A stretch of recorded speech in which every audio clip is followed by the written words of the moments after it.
স্কুলের মাঠেই তৈরি করা হয়েছে প্রতীকী কাবা শরীফ, আর তাকে কেন্দ্র করেই ইহরাম বেঁধে লাব্বাইক ধ্বনিতে তাওয়াফ করছে এক ঝাঁক কোমলমতি শিশু।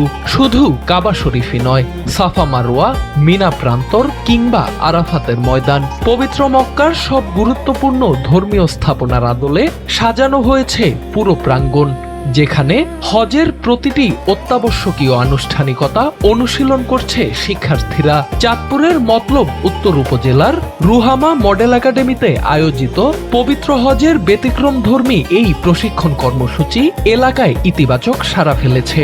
সামাজিক স্বেচ্ছাসেবী সংগঠন ক্রিয়েটিভ আইডিয়াল সোসাইটি পরিচালিত এই প্রতিষ্ঠানটি পাঠ্য বইয়ের গণ্ডি পেরিয়ে ব্যবহারিক ও নৈতিক শিক্ষার অংশ হিসেবেই শিশুদের জন্য এই বাস্তবধর্মী কর্মশালার আয়োজন করে।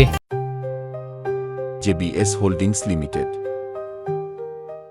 যেখানে কাবা শরীফ তাওয়াফ, সাফা ও মারওয়ার মাঝে সাই, মিনায় অবস্থান, আরাফাতে উকুফ এবং মুজদালিফায় কঙ্কর সংগ্রহের মতো হজের গুরুত্বপূর্ণ ধাপগুলো নিখুঁতভাবে ফুটিয়ে তোলা হয়। খুদে হাজিদের এমন সুশৃঙ্খল ও আন্তরিক অংশগ্রহণ মুগ্ধ করেছে উপস্থিত সকলকে।